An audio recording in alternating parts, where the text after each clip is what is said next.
Bonjour à tous, c'est Guillaume, on se retrouve sur la dernière partie, la dernière vidéo de ce montage de cette coccinelle.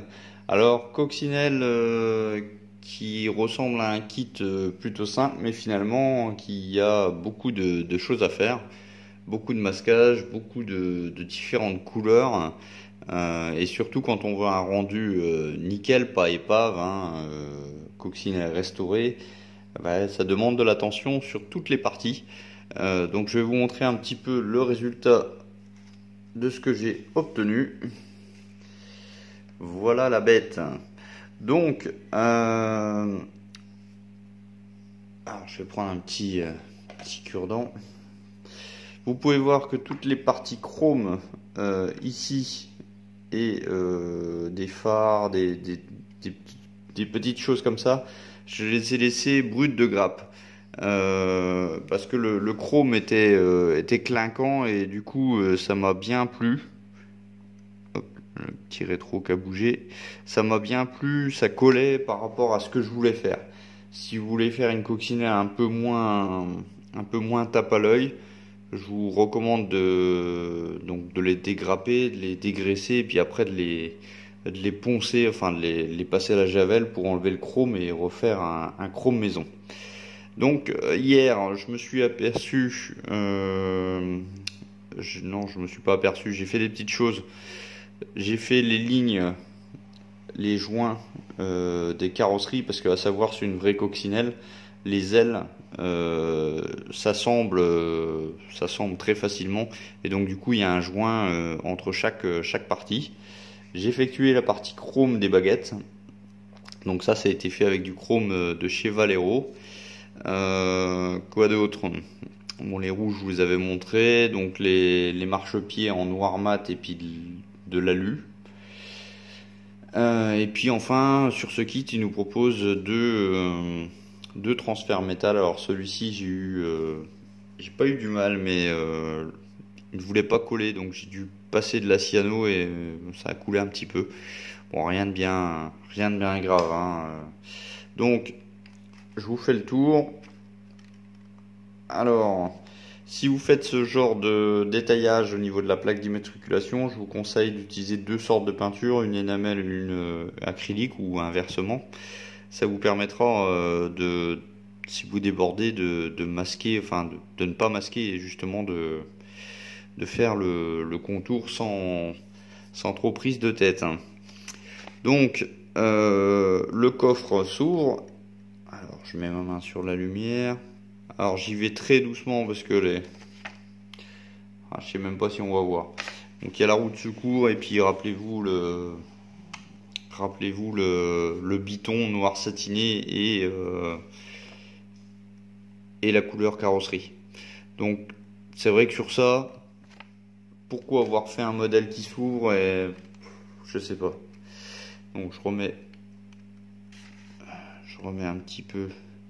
C'est franchement très fragile à manipuler, vraiment très doucement. Il n'y a pas d'autre mot. Bon, je remettrai ça hors caméra. Donc l'autre côté, bon, de toute façon c'est la même chose. Alors il y a une petite chose que je vous ai pas montré en vidéo. Vous vous rappelez, je vous avais parlé que quand j'ai fait mes sièges en ton ivoire, j'avais une différence de teinte, alors très légère, mais moi je suis assez méticuleux.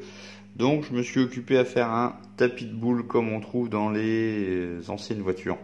Donc le tapis de boule, j'ai fait ça avec un petit morceau de fil de fer, genre ce chose là.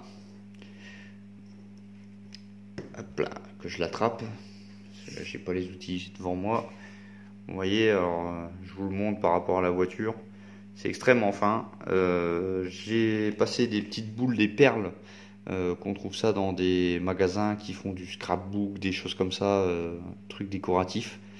J'ai collé le tout à la cyano, j'ai fait de la peinture, différents degrés de peinture pour imiter du bois. Voilà, bon, ça c'est un petit truc en plus, hein.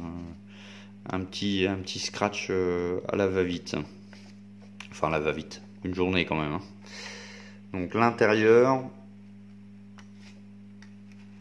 et donc le derrière. Donc le derrière est plutôt sympa. Donc là, je vais m'adresser aux personnes qui vont faire le kit. Les autres, prenez en compte sur d'autres modèles, mais je suis en train de retoucher le capot. J'aime pas qu'il descende pas. Donc, rappelez-vous, au niveau de la banquette arrière, il y a donc la banquette arrière, un passage noir satiné, et derrière il y a une plaque qui vient couvrir le moteur en couleur carrosserie. Donc fixez-la très bien. Moi je l'ai pas fixé assez, alors du coup je vais vous montrer le phénomène. C'est pour ça que je ne vais pas trop jouer avec pour vous montrer. Alors voyez le coffre, enfin le capot moteur. Quand je bouge le capot moteur, là ça se voit pas, ça bouge aussi la plaque à l'intérieur, vous voyez. Et pourtant j'ai mis pas mal de colle, mais pas suffisamment apparemment. Donc au niveau du détaillage moteur, de toute façon vous l'avez vu. Alors vous voyez la plaque à l'arrière. Voilà, donc c'est celle-là qu'il faut bien fixer. Donc moi ça va rester fermé de toute façon dans l'étagère. Ça va pas trop se voir au niveau de l'ouverture, hein. Ou alors je vais mettre un petit cure-dent, quelque chose. Donc bah écoutez, voilà, j'ai rien d'autre à dire de plus. Si vous faites cette voiture, c'est un bon petit kit, bien sympa, bien rétro.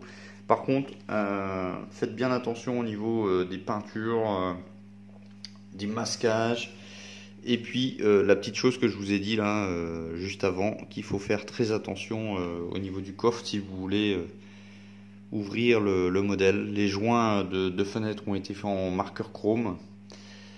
Donc voilà, j'espère que cette série de vidéos vous a plu. Comme d'habitude, si vous avez aimé le rendu ou les vidéos, laissez-moi les pouces en l'air, ça fait toujours plaisir.